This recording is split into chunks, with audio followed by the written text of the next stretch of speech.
Warning. The redesigns in this show were performed by professionals, so for your safety and the protection of those around you, do not attempt any of the redesigns you're about to see.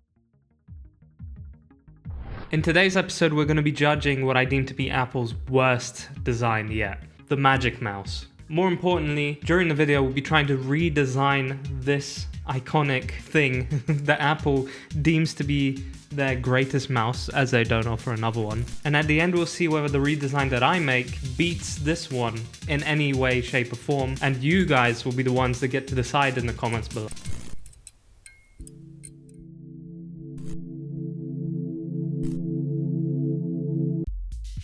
So let's get our little annotation going. So we have the basic structure of the Magic Mouse. Simply a slab. What does it do right?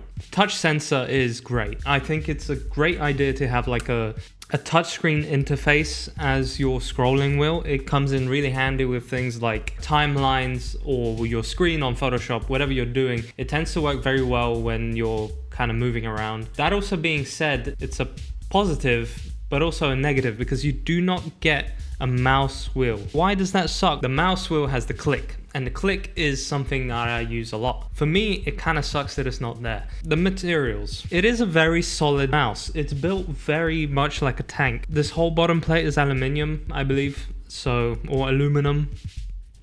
It feels very solid, very weighty, which may be a good thing or a bad thing. I prefer a lighter mouse, so it's actually not a great thing. And the top seems to be like a sheet of acrylic. This one's got some age to it, so the whole thing kind of moves around, which I'm not a fan of. I mean, it is a solid mouse, but the whole thing moving is kind of weird for me. These mouse feet are decent. They do glide pretty well on a surface. So those are probably the only good things about this entire mouse in itself. I don't think there's much else to it. It's small, I guess, so you could say that as a good thing, that it's portable. It's a good portable mouse for you. Now let's get to the bad things, which I think there's quite a lot of them. First of all, shape sucks. I think it's terrible. In terms of ergonomic design, as Tim Apple recently stated, he said that this is ergonomically a good mouse. Getting the ergonomics well done and was key.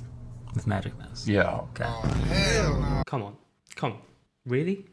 It's a good ergonomic mouse? This whole thing could use a little bit of a bump here. This sensor.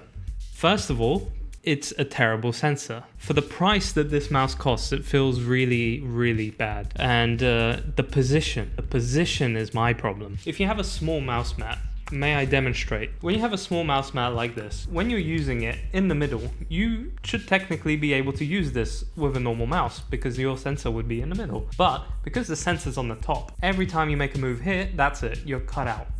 Your sensor's not censoring anymore. Look, it's such a bad place to put a sensor. I don't know why you would put it at the top of the mouse. Like, I genuinely think this is one of the bigger issues that I haven't seen many people talk about it. And of course, the most famous one of all, charging port. This is undoubtedly the worst part of the mouse. Even though the battery life is fairly good on this thing, you will definitely run into a moment where you have to charge this thing.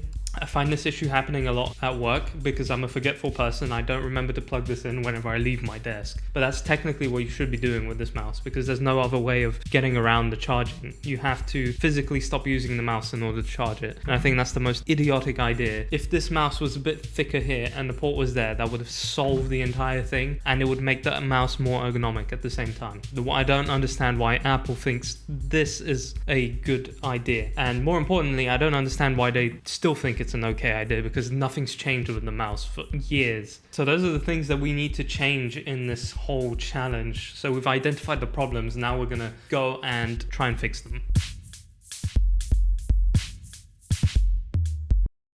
So, welcome to the redesign process of the mouse that we're looking at. Honestly, I'm gonna be honest here. Honestly honest. This was a lot harder than I thought it was gonna be. I haven't actually redesigned anything in a while, or designed anything in general. Like the actual process of doing drawings for product design, that whole thing has been alien to me for a long time. I mainly did it at university, and then afterwards I was really done with it. So I didn't want to touch that sort of thing again. redesign. So it was a lot harder to redesign this, and I also think I chose quite a difficult product to redesign. The hardest thing was getting this Apple mouse redesigned to a point where it did not look like just your ordinary mouse, because that's the one thing that the Apple mouse really has going for it. It doesn't look like an ordinary mouse. In my opinion, that comes at the cost of it being in any way, shape or form practical. Like, they've just gone for form over function, which that's a personal thing for me. I don't like form over function. I'm more of a function over form type of person. I reckon if you're going to get a product, it should be pretty damn useful. So that's my sort of thing. And the hardest thing about this whole thing was coming up with the actual shape of it. As soon as you make this in any way, shape or form ergonomic and useful, it becomes a normal mouse. It looks exactly like a normal mouse. So that was probably the hardest part of the entire redesign in itself. And that's obviously taking into consideration all the most important changes that I wanted to make. And I'll go through them as a list right now. That will be the charging port. So it has to be accessible, not whatever they did now with their mouse. It's...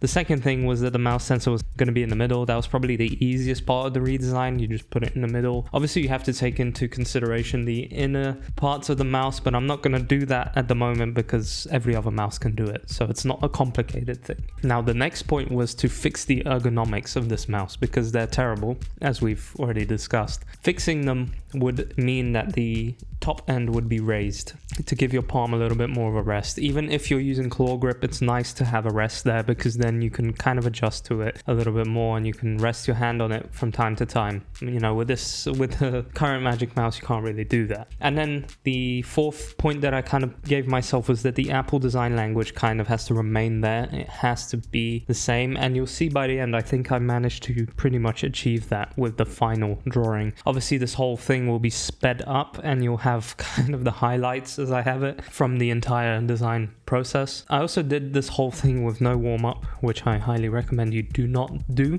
especially when it comes to design. You want your arm flowing very well, just like water, just quick slides from one end of the page to the next. It's very important to do that when doing drawings for design. They often have a very clean, minimal aesthetic to them. Always warm up before you do anything like this. What you just saw was the ideation stage, probably the most important part. That's where you get the idea down, and just like a good story, you need the story part to be as good as possible at the beginning, and then you focus on the rest of it. And with design, you use ideation, quick and simple, easy sketches just to get the rough idea. Make sure that the idea you have is actually good. That's the most important part of a design process, because you don't want to render something that's terrible. So you leave rendering and 3D modeling and actual physical modeling to the end, and you use the beginning ideation stage to really get it all down and perfect. So that's pretty much what you want to be doing. And then after the ideation stage, you kind of develop as much as you can. And at the end of the process, which you will obviously see, you kind of go in, you get your markers, you get your pens, and you create something more flushed out, a little bit nicer, a little bit more, what's the word? Polished. That's the word. You create something a little bit more polished at the end, so you don't focus on that. So yeah, that's the whole redesign process. Let's talk about it now.